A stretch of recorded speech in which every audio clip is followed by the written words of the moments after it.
बोले सदगुरुदेव भगवान की जय। ये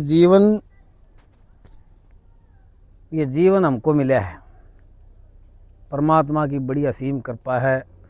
और जन्म जन्मांतर का हमारा पुण्य उदय हुआ, तब जाकर के हमको ये मानव देह, ऐसा सुंदर शरीर हमको मिला है। पुरुष या स्त्री,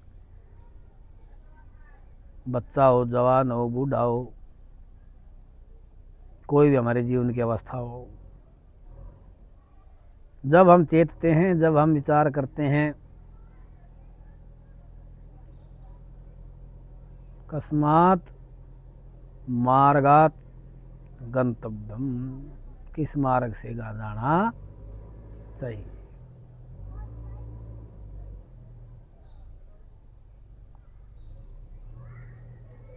तो कहाँ से, यहाँ से मृतलोक से हम किस मार्ग से जाएं। अलग होना अर्थ में पंचमी विभक्ति आती है ना, इसलिए यहाँ से जाना है तो जाएं तो किस मार्ग से जाएं।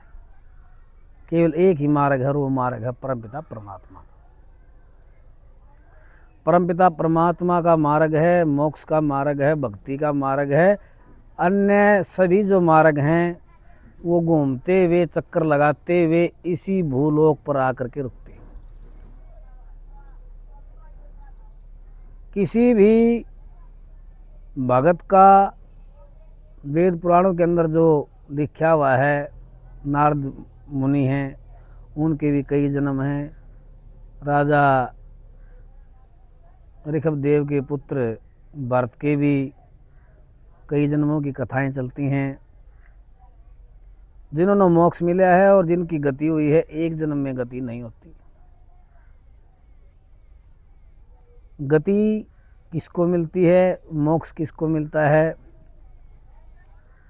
जो जीवन मुक्त है, जो यहाँ धरती के ऊपर रहते हुए अपने आप को जीवन मुक्त कर लेता है, सभी बंधनों से छुटकारा दे देता है, सन्यासी के समान स्वच्छंद विचरण करता है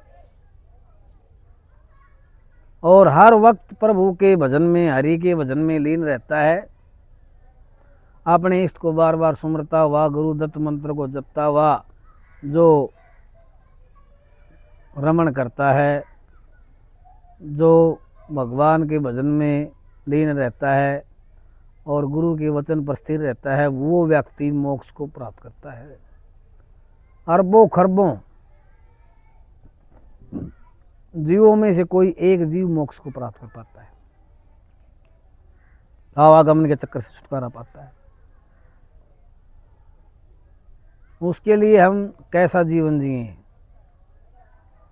अपने अंदर प्रभु का प्रेम रखें, गुरु की दीक्षा लें, गुरु से मंत्र प्राप्त करके उस मंत्र का जाप करें और आजीवन अपने गुरु के प्रति अपना अनन्य प्रेम बनाए रखें।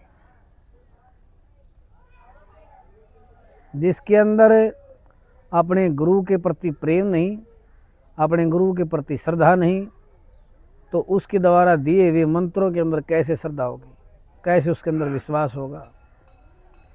इसलिए अपने गुरु के द्वारा दिए हुए मंत्रों का जाप करें, भजन करें, कीर्तन करें और ये मेरा है, ये पराया है, इन सब बातों से आप परे रहें। इस प्रकार से व्यवहार करने से आप लोग जीवन मरण के बंधन से मुक्त हो सकते हैं, अन्यथा कोई भी रास्ता नहीं है। ये दुनिया कपट का व्यवहार है। प्रयोजनम बिना मंदो अपि न प्रवर्तते, क्योंकि प्रयोजन के बगैर तो मंद बुद्धि व्यक्ति भी व्यवहार नहीं करता। तो ज्ञानी जन, जो चेतन बुद्धि वाले हैं, जो समझदार हैं, इंटेलिजेंट हैं, वो व्यक्ति बगैर स्वार्थ के कैसे आपके साथ व्यवहार करेंगे। गुरु और शिष्य का जो व्यवहार होता है वो निस्वार्थ होता है। गुरु बच्चे की मोक्ष की कामना करके उसे आध्यात्मिक ज्ञान प्रदान करता है और शिष्य अपना धर्म जान करके गुरु की सेवा करता है। इन दोनों के अंदर कोई भी स्वार्थ नहीं होता और जब तक इनके अंदर प्राण होते हैं, दोनों एक दूसरे के अंदर एक आत्मा और दो शरीर होकर के प्रतिलोक पर रहते हैं और इस प्रकार से आचरण करने वाले गुरु और शिष्य ही पार होते हैं।